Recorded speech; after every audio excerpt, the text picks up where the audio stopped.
I think it's so important that we not take this country backward, that we don't go back to the broken system we had before. We've got to keep moving forward. As we head into an election, President Barack Obama is promising a little hope and change for America's financial situation. The New York Daily News is reporting that with around a week until the election, Obama is signaling a shift to focus on the deficit. The president is saying that if we're going to get serious about the economy, we're going to have to look at everything. That sounds familiar. Haven't we heard this thing about Obama shifting focus onto financial issues a few times through the years? Let's go back in time.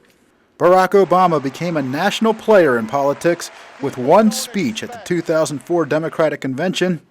Though the economy was relatively good, money was one topic of his talk. For the workers I met in Galesburg, Illinois, who are losing their union jobs at the Maytag plant that's moving to Mexico, and now are having to compete with their own children for jobs that pay $7 an hour. More to do for the father that I met who was losing his job and choking back the tears wondering how he would pay $4,500 a month for the drugs his son needs without the health benefits that he counted on. Back then, the number of unemployed people in America was reported at 8.1 million. Our national deficit was $413 billion for fiscal year 2004. In 2005, the number of unemployed people dropped to 7.1 million, as did the deficit to $319 billion. In 2006, the number of unemployed Americans dropped to 7 million. The national deficit for the fiscal year also dropped to $248 billion. In 2007, a Democratic Congress was starting to take over and establish itself.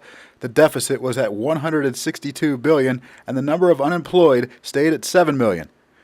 During these years, Obama was talking a great deal about hope for the American financial situation. In 2008, he was a presidential candidate, and the economy was a hot topic of his famous speeches.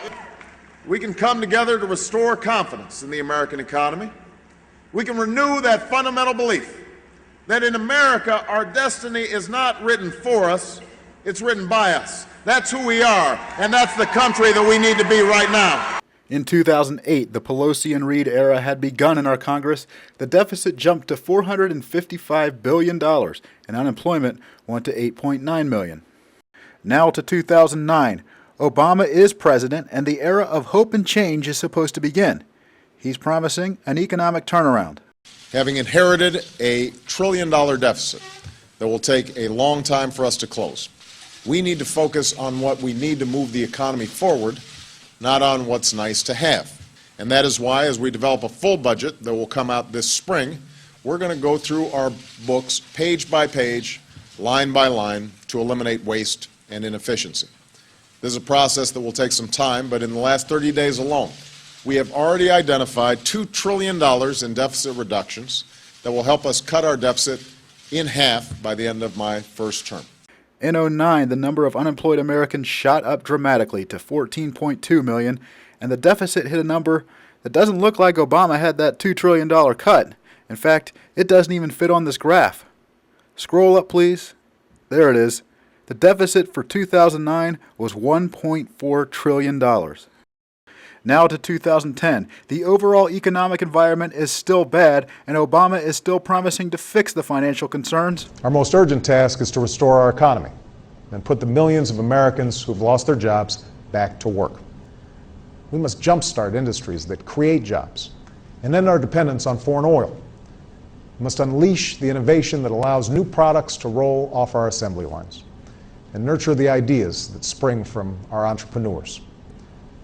This will be difficult, but in the days to come, it must be our central mission as a people and my central responsibility as president.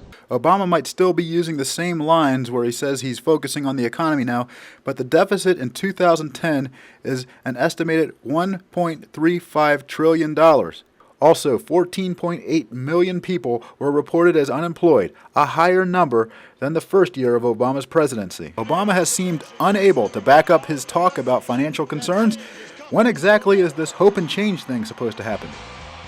Frank McCaffrey, Americans for Limited Government.